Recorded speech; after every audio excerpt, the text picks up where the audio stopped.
가보지 않고는 모를걸?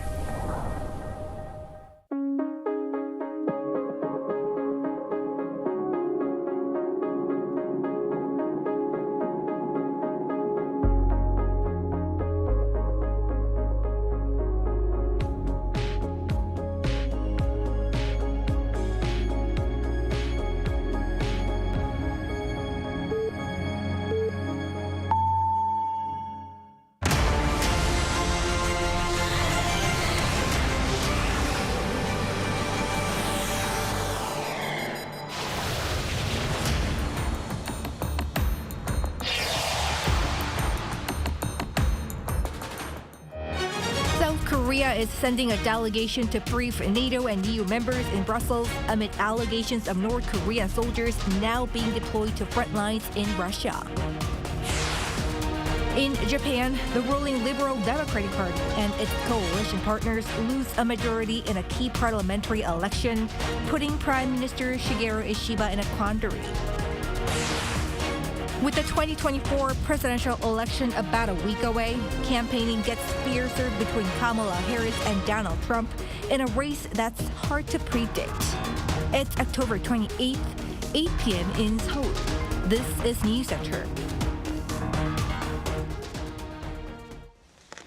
Thank you for joining us. I'm Yoon Jung-min. A South Korean delegation is poised to share with NATO its intelligence regarding Russia's enlisting of North Korean soldiers, who Ukraine claims are being stationed on the war front. Kim Jong-sil begins our coverage. Tensions are rising as new intelligence from Ukraine suggests that North Korean soldiers are being deployed to Russia's Kursk region to assist Moscow's military efforts there. According to the Kyiv Independent, Ukraine's military intelligence agency reported on Sunday that Russia is transporting North Korean soldiers using trucks with civilian license plates based on intercepted radio communications from Russian military officials. Ukrainian President Volodymyr Zelensky, in a video address posted on X, warned that North Korean troops may join the battlefield in a matter of days, adding that Ukraine could soon be forced to fight North Korean troops in Europe. According to the Wall Street Journal, the 3,000 North Korean soldiers being sent to the front lines are described as young, likely in their late teens or early 20s. The report also noted that the soldiers appear relatively short and slightly built, reflecting widespread malnourishment across the regime. When asked about the humanitarian concerns surrounding this deployment, Seoul's Ministry of Unification said on Monday that it is closely monitoring the situation. On the same day, a high-level government delegation, including defense and intelligence officials from South Korea, is set to brief NATO and EU member states in Brussels. The delegation aims to provide NATO and the EU with critical updates on North Korean troop movements in Russia. Kim Jong-sil, Arirang News. Against this backdrop, the defense and foreign affairs chiefs of South Korea and the U.S. will hold separate talks this week in Washington. Eyes are on what will be addressed regarding Pyongyang's dispatch of troops to fight for Moscow. Cha Yun-kyung has more. Amid heightened tensions on the Korean peninsula following North Korea's deployment of troops to Russia, the foreign and defense chiefs of South Korea and the United States will hold their 6th 2+2 talks this week. According to Seoul's Foreign Ministry, Minister Cho Tae-yeol and Defense Minister Kim Yong-hyun will hold talks with their U.S. counterparts, State Secretary Antony Blinken and Defense Secretary Lloyd Austin in Washington on Thursday local time. The upcoming meeting is the first in 3 years, following the last such interaction back in 2021. The top officials are expected to issue a joint statement after having comprehensive discussions on issues related to the Korean peninsula, especially on ways to respond to Pyongyang's dispatch of troops in support of Russia's invasion of Ukraine. Foreign Minister Cho is also set to have separate ministerial talks with State Secretary Blinken to discuss the Korea-U.S. alliance, Korea-U.S.-Japan trilateral cooperation, and mutual assistance against North Korea. Cho will also meet with leaders from the U.S. government and academics and ask for unchanging support and cooperation for the strong alliance between the two nations. In addition, Cho and Kim are scheduled to visit Ottawa, Canada on Friday to hold the first 2+2 talks with Canada's Foreign Minister Melanie Joly and Defense Minister Bill Blair. Canada is the third country that South Korea has 2+2 talks with, following the U.S. and Australia. The ministers of South Korea and Canada also plan to issue a joint statement after discussing issues regarding the peninsula, main local and global issues, and ways to cooperate for the national security and defense of both countries. 차윤경, Arirang News.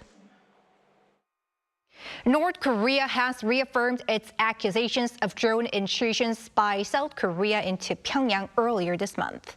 South Korean military called it unilateral claim and not worth responding to.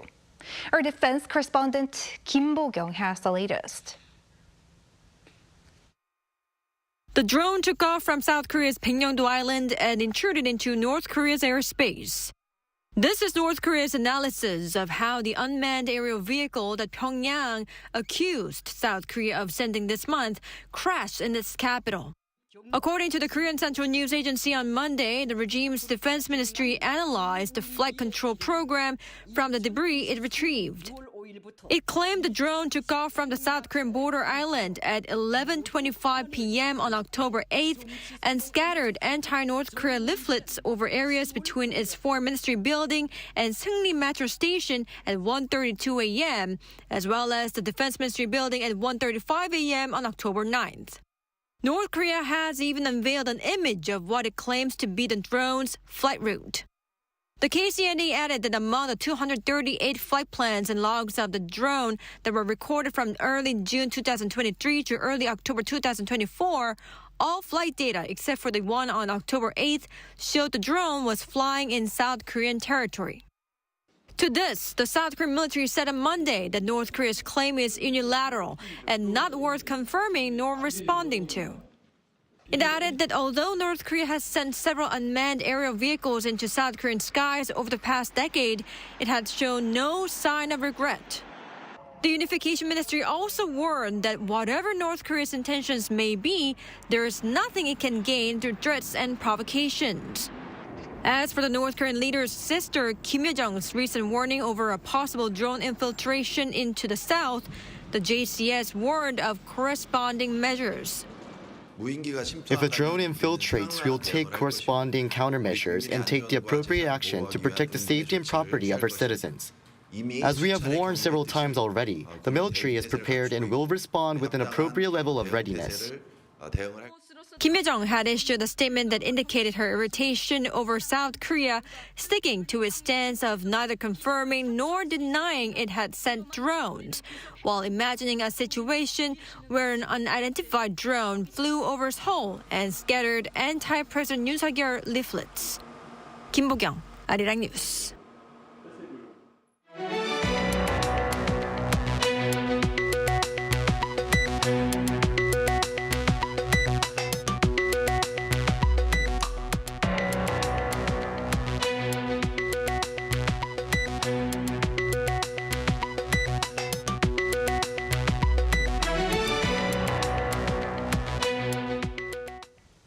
In neighboring Japan, a snap election this past weekend is looking to have an impact on Prime Minister Shigeru Ishiba's ruling coalition as it loses its parliamentary majority.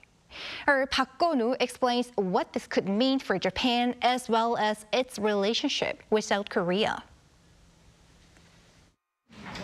In a key parliament election held Sunday, Japanese Prime Minister Shigeru Ishiba's ruling coalition lost the majority of seats it previously had. That's the first time in 15 years the Liberal Democratic Party and its junior coalition partner party Komeito have lost the majority after briefly losing power in 2009. The coalition earned just 215 seats out of 465 in Japan's lower house, 18 short of the 233 seats needed for a majority. Its extensive financial scandal in late 2023 and increasing living costs are major factors behind falling public support. While especially attacking the ruling party with the money scandal, the main opposition Constitutional Democratic Party of Japan gained a significant number of seats, going from 98 to 148. The leader of the main opposition party, Yoshihiko Noda, said the loss by the LDP-Komeito coalition was a huge achievement, saying the country is on the eve of a change of government. Concerns of political uncertainties are rising after Ishiba gambled on calling a snap election to bolster his position as soon as being freshly minted as prime minister this month. Based on what I see now, it's quite a tough situation. I'm in the party where I cannot ignore those who don't agree with what I say. In trying to manage these dynamics, I feel I've lost my sense of self. Pundits say the administration may struggle to form a government, and also say that Ishiba's position is in jeopardy unless he brings the cabinet popularity back up in time for the House of Councillors election held in July next year. In order to remain in power, the LDP could try to bring other parties to its coalition, or simply try to rule through a minority government and focus on domestic issues. Pundits also predict that due to the election outcome, the ruling party will not be able to make bold decisions easily related to improving relationships with South Korea. Park Gon-woo, Arirang News. We are counting down 8 days to the U.S. presidential election. Campaigning gets fiercer between Democratic nominee Kamala Harris and her Republican counterpart, Donald Trump. Lee Yoon-jin tells us more. Turnout is key to the 2024 U.S. presidential election as the race remains neck and neck, with poll results among registered voters nationally showing a percentage point gap within the margin of error. In the latest polls released on Sunday, ABC News Ipsos shows Harris to have an advantage of 4 points among likely voters, 51 to 47%, indicating that the gap has widened since an October poll showed the incumbent vice president leading with 50% compared to Trump's 48%. But while the CBS YouGov survey also says Harris is ahead, it is by 1 percentage point, 50 to 49% against Trump. That gap has tightened from Harris's lead of 3 percentage points in October. Harris on Sunday encouraged young first-time voters during a campaign rally in Philadelphia. She highlighted that there were only 9 days left in what she called one of the most consequential elections of our lifetime. And we must not wake up the day after the election and have any regrets about what we could have done in these next 9 days. So let's spend these next 9 days knowing we did everything we could. On Sunday, after attending church services, Harris visited a barbershop, a bookstore, a Puerto Rican restaurant, and a youth basketball facility. The battleground state is home to a large community of Puerto Rican voters, and Harris took to social media on the same day, vowing to launch a new Puerto Rico Opportunity Economy Task Force if she wins the presidency. Meanwhile, during Trump's pre-show lineup for his campaign rally in Madison Square Garden in his hometown of New York City, some speakers threw insults at Harris, Hillary Clinton, illegal immigrants, and the island of Puerto Rico, which one comedian referred to as a floating island of garbage in the middle of the ocean. During that rally, Trump added a new proposal for a tax credit for family caregivers to his list of tax cuts to win over older adults and blue-collar workers. And I'm announcing a new policy today that I will support a tax credit for family caregivers who take care of a parent or a loved one. It's about time that they were recognized, right? On Tuesday, Harris will be in Washington, D.C. to deliver her closing argument speech against Trump, while Trump heads to Allentown, where more than half of the population is Hispanic, with the majority of them from Puerto Rico. Lee Yoon-jin, Arirang News. In the Middle East, active shuttle diplomacy continues as mediators seek a ceasefire deal against the war between Israel and Hamas, following Israel's retaliatory attacks against Iran over the weekend. Lee Yoon-hee covers the latest efforts. Negotiations to advance a ceasefire deal in the Israel-Gaza conflict have resumed in Qatar. According to reports, CIA Director William Burns and the head of Israeli intelligence service Mossad arrived in Doha to meet with Qatar's prime minister to discuss a hostage release deal.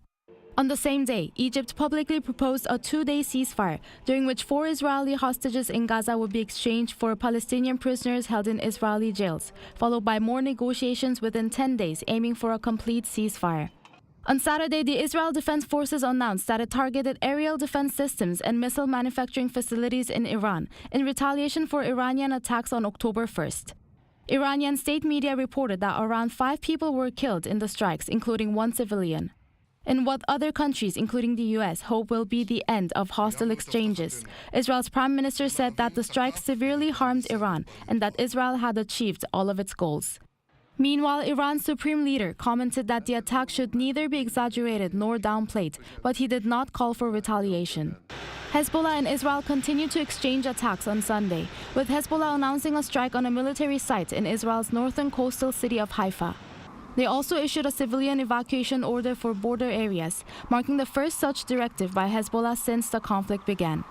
According to Israeli sources, some of the 75 rockets fired from Lebanon were intercepted, but a 57-year-old woman was seriously injured. On the same day, the Israeli military ordered civilians in 14 villages in southern Lebanon to evacuate north before launching airstrikes. The Lebanese Health Ministry reported that at least 21 people were killed on Sunday in Israeli strikes on 3 different areas in southern Lebanon. 이은희, Arirang News.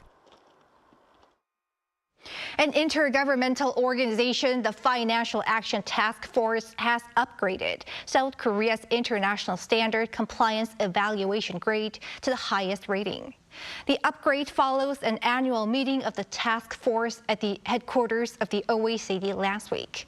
The latest revision means Korea goes from being a country that requires a strengthened follow-up inspection to a regular follow-up inspection. North Korea, meanwhile, has been designated as a country with a high risk of money laundering and terrorist financing for the 14th straight year. On the local front, the ruling and main opposition parties launched a joint consultative body on Monday to promote pledges related to public livelihoods made during the April general election. The launch comes some 2 months after the first official talks between the leaders of the two parties, during which they agreed to set up such a body. Discussions will include better support for small business owners as well as that for the chip and AI sectors. Also, given the shared concerns over the low birth rate and rapidly aging society, the parliament is poised to note some tangible progress during its regular session in November. Eco-friendly consumption patterns are helping Korean customers to keep a firm grip on their purse strings. Moon Hye-ryun explains. When people bring their own cups or containers, they get some discounts or receive membership benefits at various coffee shops and beverage retailers. Consumers are giving favorable responses since they can save money and go green at the same time. Convenience stores are also welcoming personal cups by setting up washing facilities, allowing consumers to wash their cups easily and fill them up with new drinks. People can get additional discounts of 300 Korean won when they make coffee using their own containers. Sales are from a franchise convenience store offering this in 2022, more than doubled compared to the previous year. Sales also increased by 46.1% as of the third quarter of this year and are still rising. In the convenience store, there is a cleaner refill station where people can get refills of cleaning fluids by bringing their own containers. Consumers can refill laundry detergent and washing up liquid made from eco-friendly plant materials. Sterilizers have also been set up for hygiene management of containers. At the cleaner refill station, consumers can refill cleaners with a discount of around 20% from the market price. Kaeang district of Incheon have set up a battery exchange service, switching around 20 waste batteries for one new one. The service will start to expand gradually. Eco-friendly consumption can start from where we're at. Moon Hye-ryun, Arirang News.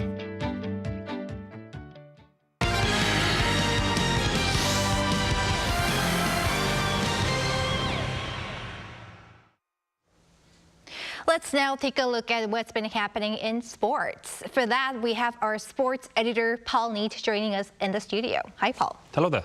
Let's begin with baseball. The KBO Korean Series could be concluded tonight.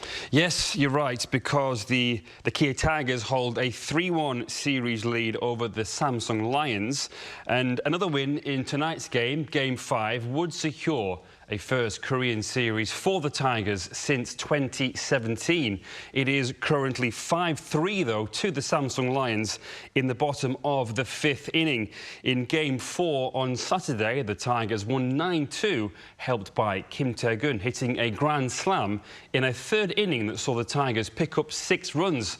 Starting pitcher James Nail struck out 7 in the 5 2/3 innings he was on the mound for. Only once before has a team been 3-1 down and got on to win the Korean Series, and that was the Samsung Lions in 2013. A win tonight for the Lions in Gwangju would mean Game 6 on Tuesday and potentially Game 7 on Wednesday. We will have to wait and see then. To football and the K-League, Ulsan HD are edging closer to the title.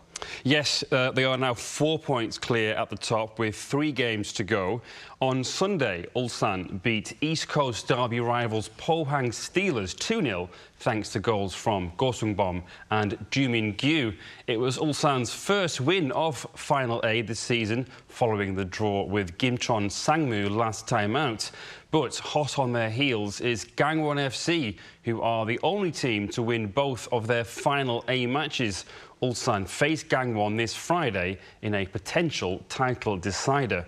At the other end of the table, in Final B, Incheon United gave themselves a relegation lifeline, beating Gwangju FC 1-0 thanks to a first-half goal from Stefan Mogosa, with the 9-time K-League champions Jeonbuk Hyundai Motors losing to Jeju United. It means that Incheon are only 2 points behind Jeonbuk in 11th. The two meet this Saturday in a huge relegation 6-pointer.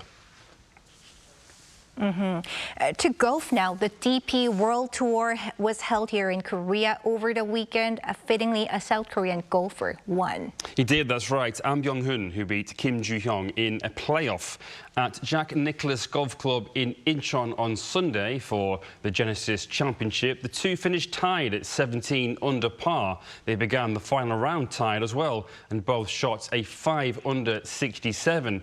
Ann hit a birdie on the par 5 18th hole in the first playoff. Kim hit a bogey, his first on the 18th throughout the whole tournament. This is Ann's second victory on the DP World Tour. His first was back in 2015. The DP World Tour, formerly the European Tour, is co-sanctioned by the KPGA Tour. All right, and finally to esports. An Asian Games gold medalist is through the League of Legends World Championships. Yes, Faker and his T1 teammates are through to the final. On Sunday at the Adidas Arena in Paris, T1 overcame Gen.G 3-1. T1 is set to face the Chinese team Bilibili Gaming at London's O2 Arena on November the 2nd, aiming for their 5th World Championship title and 2nd in a row. Team captain and mid-laner Faker has now reached his 7th career final. He was part of the South Korea team that won gold in the Asian Games in 2023. All right, great stuff. Thanks, Paul. See you next week. Thank you.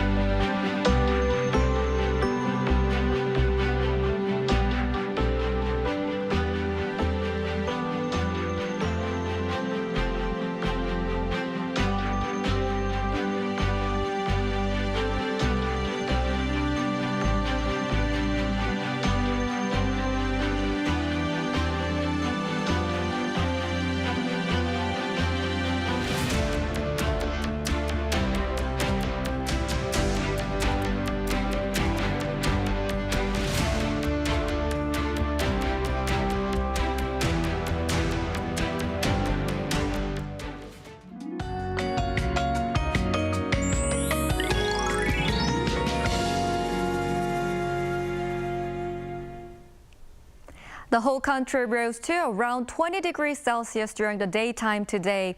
Tomorrow will be mostly cloudy across the country with huge daily temperature differences, so please take care of your health. Clear skies will come back on Wednesday. The expected amount of rain is as much as 30 millimeters in the eastern parts of Gangwon-do Province and 5 to 10 in the coastal areas of Gyeongsang-do Provinces and Jeollanam-do Province. You should be careful with strong winds of around 15 meters per second in these areas. Rain will stop tonight or tomorrow morning, and Jeju Island will receive up to 40 millimeters of rain between tomorrow dawn and afternoon. Tomorrow, Daejeon and Daegu will start off at 12 degrees, Gwangju 14 degrees. Highs will move up to 20 degrees in Daejeon, Gwangju, and Daegu.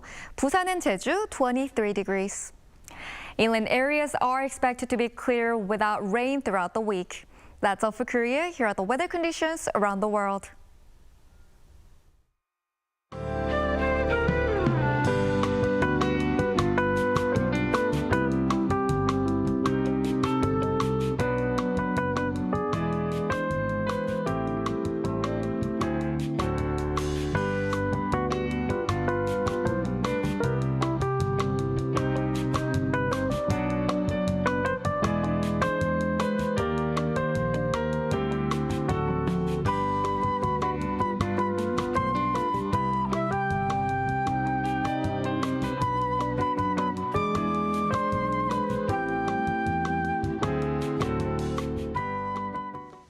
And that is Newscenter for tonight. Thank you for watching. A panel session up next.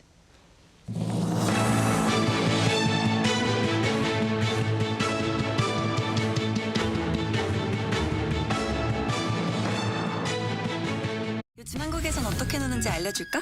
한국에선 아이돌이 되어볼 수도 인생 번호를 찾을 수도 있지. 제일 핫한 포토 스팟은 여기.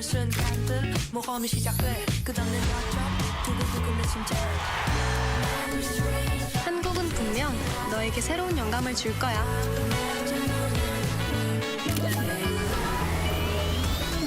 이런 한국, 와보지 않고는 모를걸? 진짜 한국에선 어떻게 먹는지 알려줄까? K-바비큐?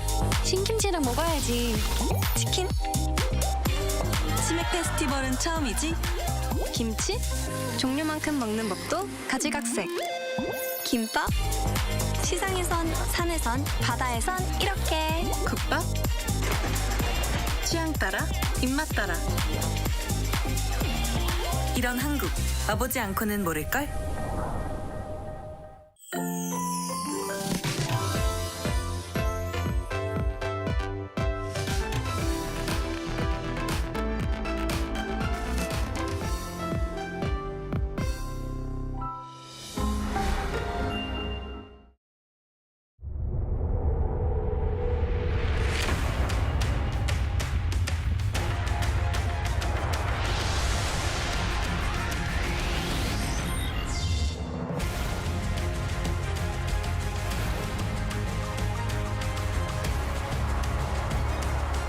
Future of high-tech manufacturing industry. This is GFES Hadong District. We want to connect you to a future of possibilities with our own resources and specificity by connecting spaces to save time and cost. Connecting excellent infrastructure with technology to drive innovation. Opening possibilities by connecting technology with businesses. We will expand our horizons by connecting with the world. There is land that leads to a sustainable future. Taesong Industrial Complex, a cutting-edge material parts complex, is the best strategic industrial complex in the southern coast region of Korea. Karsaman Shipbuilding Industrial Complex, a shipbuilding and marine industrial plant cluster. It is a global logistics and industrial hub with convenient transportation and high-level accessibility, making it optimal for business investment. Starting from possibilities to becoming a global business hub, from an innovative industrial city to the center of high-tech future industries. It's the beginning for the future.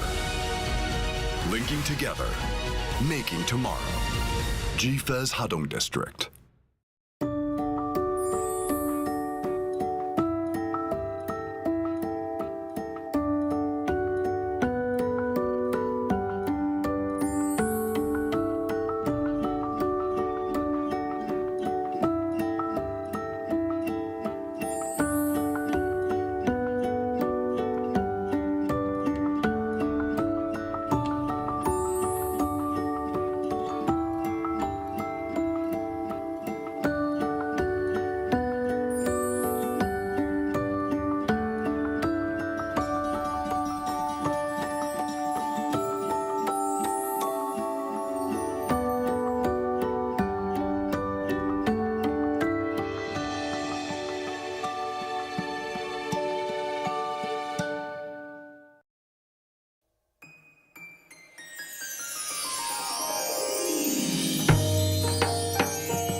오래전 바닷길로 떠났던 당신이 세상 역경을 이기고 대한민국의 힘이 되어 하늘길로 돌아옵니다. 머나먼 타국에서 가슴 깊이 그리던 조국. 대한민국의 품으로 우리 동포들이 돌아오는 그날이 오면 배웅한 곳에서 맞이하겠습니다.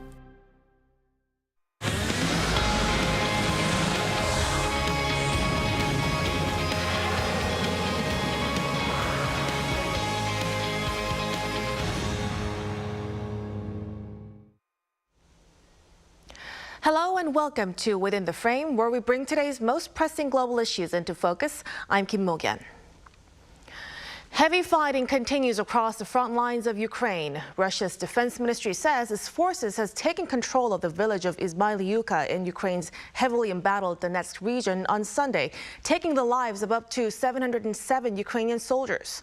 Meanwhile, Ukraine's armed forces said Saturday that Kyiv forces had repelled 36 Russian attacks along the Pokrov's front line the previous day. The news comes after North Korea surprisingly sent thousands of its highly trained troops in support of Russia's military. Pundits warned that North Korean units joining the fight would stoke the almost three-year war and bring geopolitical consequences as far away as the Indo-Pacific region. For more on this, we are joined by Malcolm Davis, Senior Analyst at Australian Strategic Policy Institute. Welcome to the program. Thank you for having me. And we're also joined by Lee-Moon Jung, Professor of International Studies at Koongju National University. Great to have you, Professor. Thank you for having me. So let's start with Mr. Davis. So the Ukraine-Russian war that began in February 2022, what is the current situation on the battlefield for both countries? Look, I think what you are seeing is a fairly or increasingly desperate situation for Ukraine, in the sense that Ukraine is facing the prospect in 2025 of either a complete shutdown of Western military assistance if you have the Trump administration come to power, or potentially a gradual slowdown in that military assistance, even under a Harris administration. And so they're facing a growing risk that that Western supply of weapons may be cut off. At the same time, the Russians are building up their forces. Their military industrial capacity is clearly much larger than Ukraine's. And now they're starting to bring external forces in. They did that originally with the Iranians in terms of supplying weapons and the North Koreans, but now we have North Korean forces on the ground joining the fight. So for Ukraine, they are facing a steady advance on the part of the Russians. They're having to fall back in the face of that advance. The risk is if the supply of munitions cuts off from the West, then Ukrainian defenses may crack and they may be forced into a rapid retreat. Right, a very severe situation. And just like Mr. David said, the large-scale deployment of North Korean troops to support Russia is causing significant concern. Now, reports suggest that these troops are being deployed to the front lines of major battlegrounds. Professor Lim, can you tell us more about this and what impact might this have on the situation? This really, the situation is getting increasingly serious. Actually, North Korea's involvement in this already prolonged war, it does have huge impact physically and even psychologically too.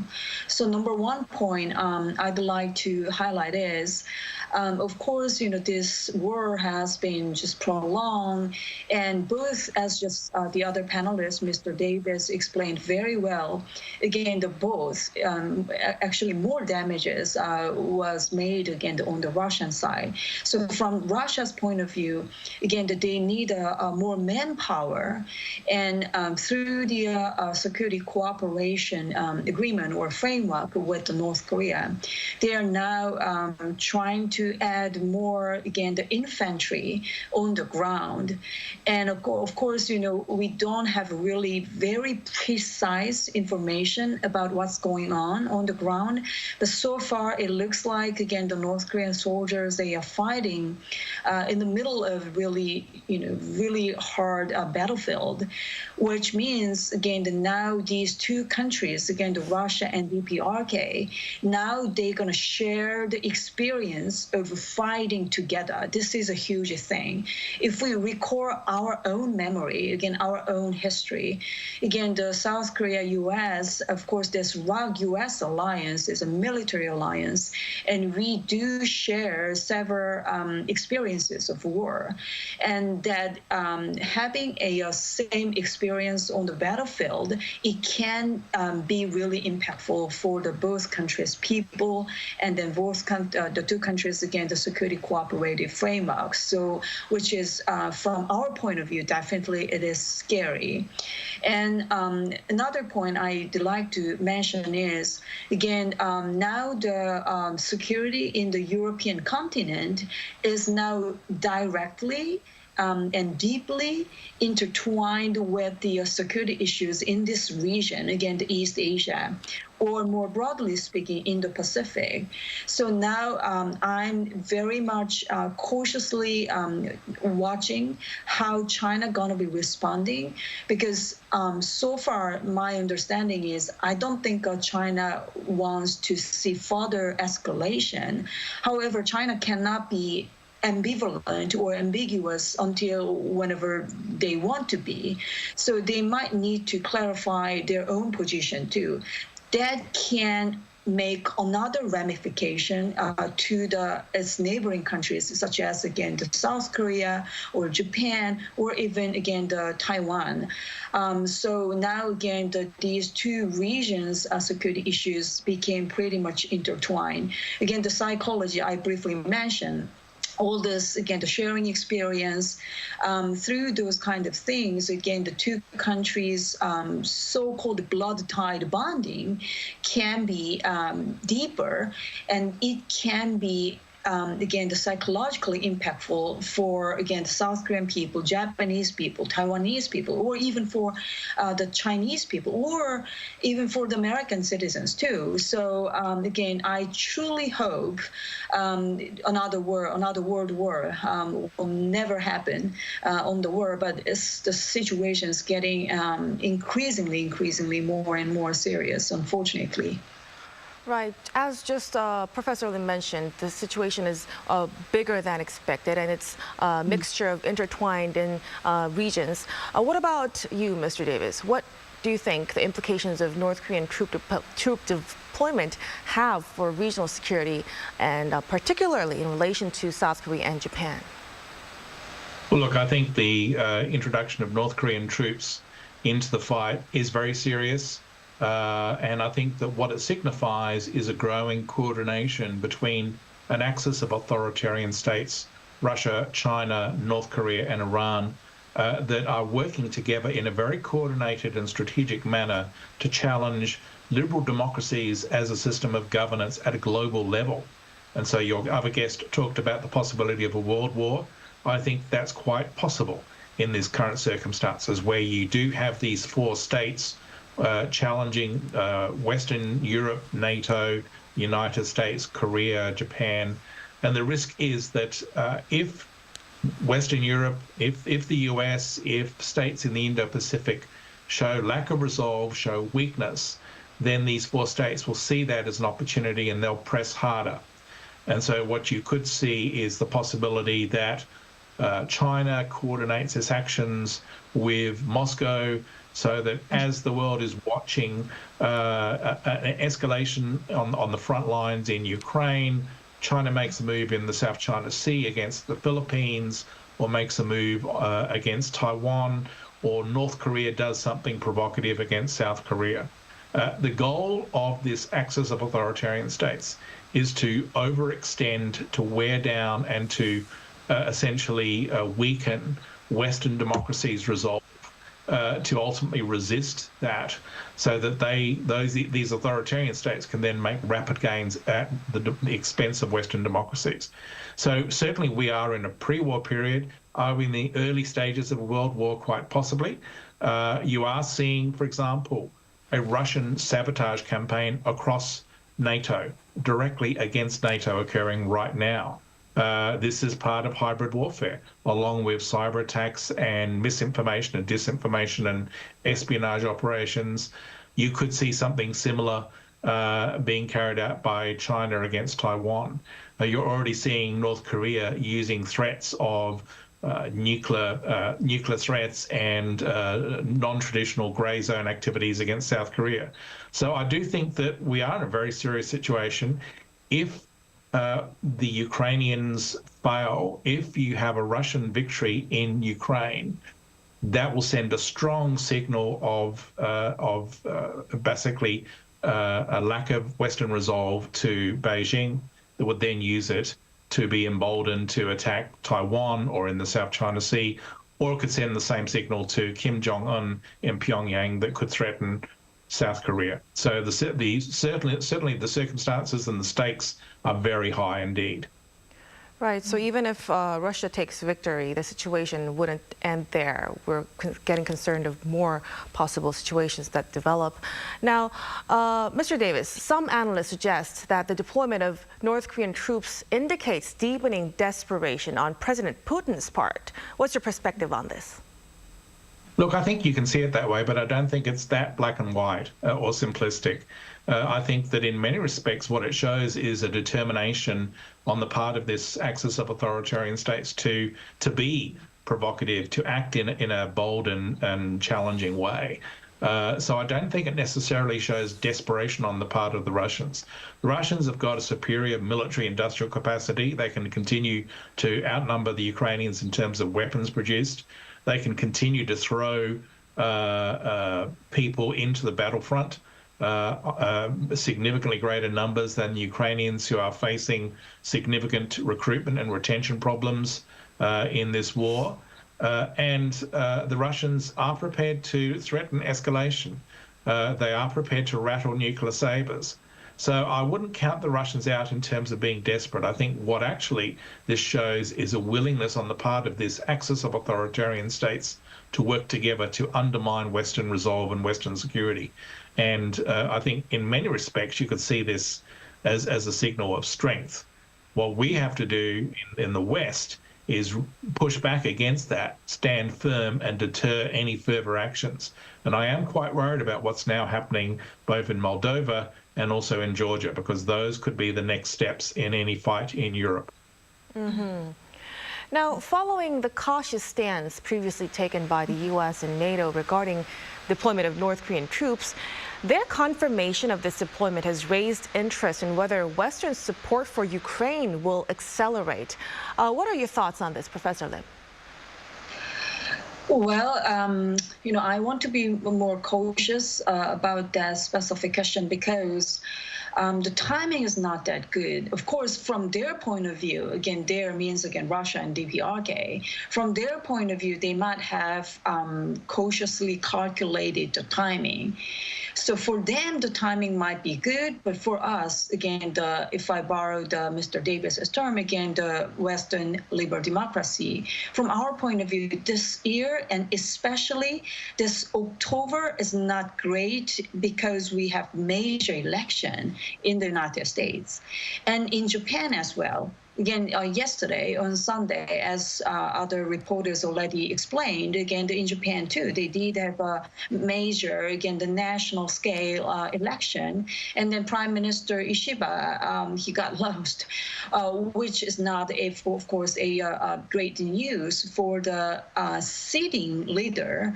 And as long as, again, the political power of the sitting leader is not powerful enough, it's difficult to, again, to consolidate all this, cooperation, international cooperations across the different countries. Again, the U.S. as well.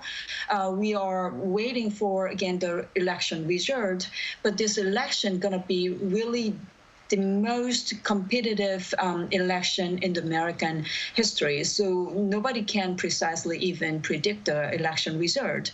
So having had these kind of, again, more like, how would you say, very dynamic situations in the major countries, again, it is, again, difficult to consolidate our own power, even though we all know we need to cooperate, we need to stand up together against this kind of threat from the authoritarian regimes. However, again, it's always difficult, more difficult actually, for liberal democracies to consultate with one another.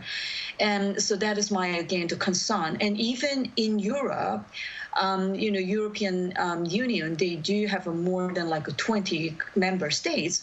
Again, it is always difficult to coordinate every different country's different opinion and how to respond this kind of situation.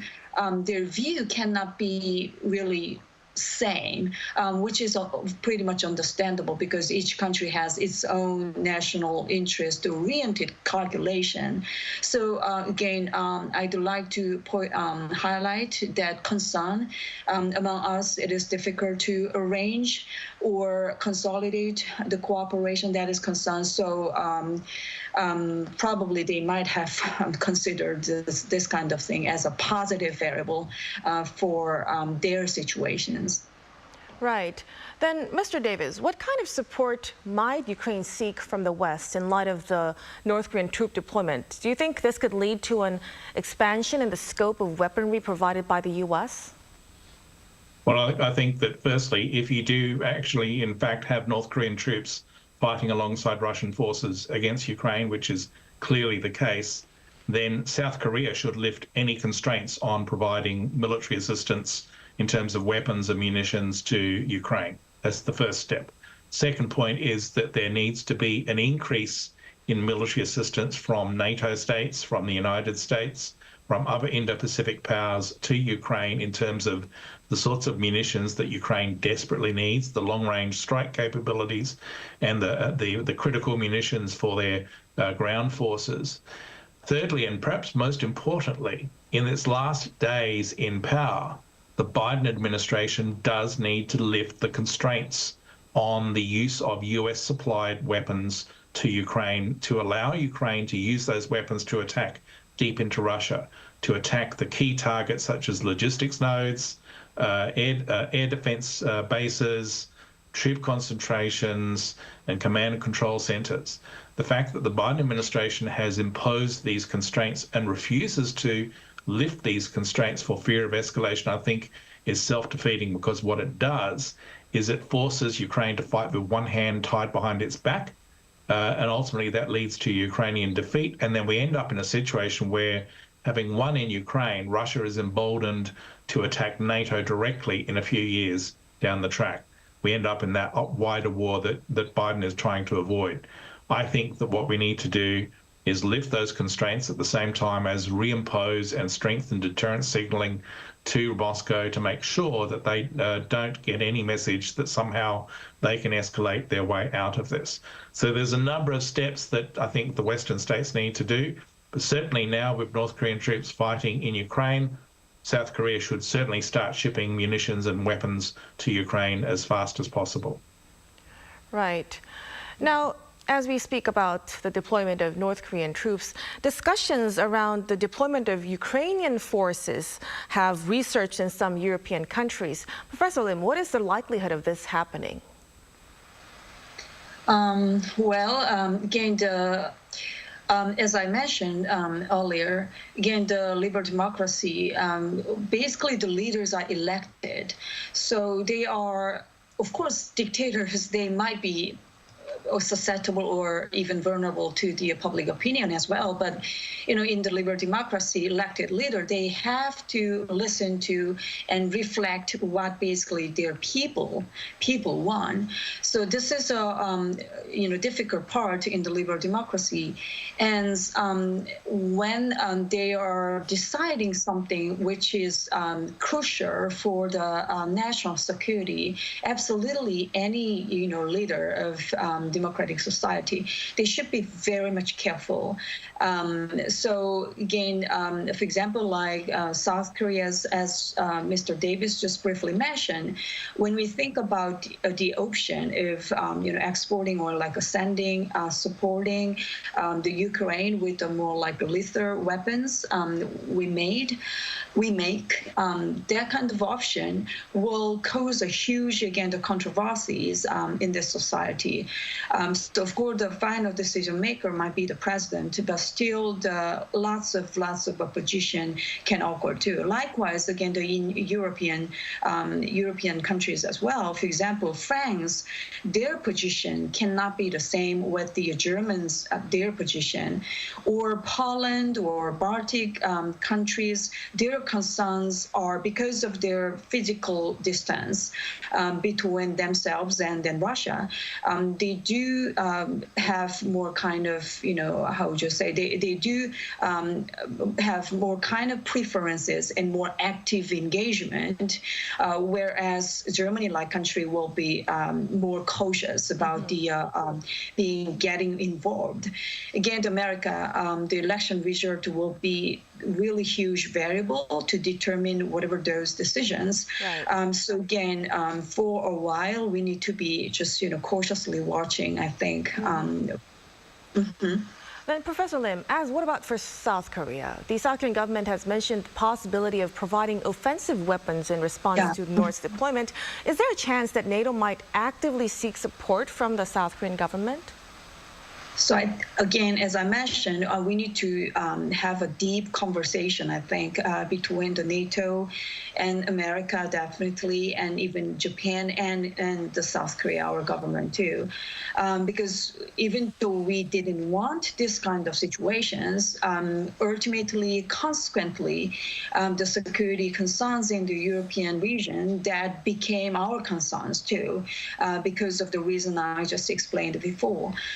So now, even though we don't want to see any escalated situation, or we want to escape any World War III-like situations, but still the coordinated action is very much important. If we are fragmented among ourselves, if so, it will give them, again, the more strategic space to play with. So definitely, whatever decision was made in the future, my just, hope or my suggestion is deeply, we need to talk deeply and coordinated action as necessary, I will say. Right, so further discussions and a coordinated action wouldn't make the situation get worse. I'm afraid we'll have to wrap up our discussion at this point. Thank you so much for your insights, Professor Lim and Mr. Davis. We appreciate it. Well, thank you for having us. Thank you. Thank you for joining us on Within the Frame. Be sure to tune in next time as we continue to explore the stories that matter. Until then, stay informed and engaged.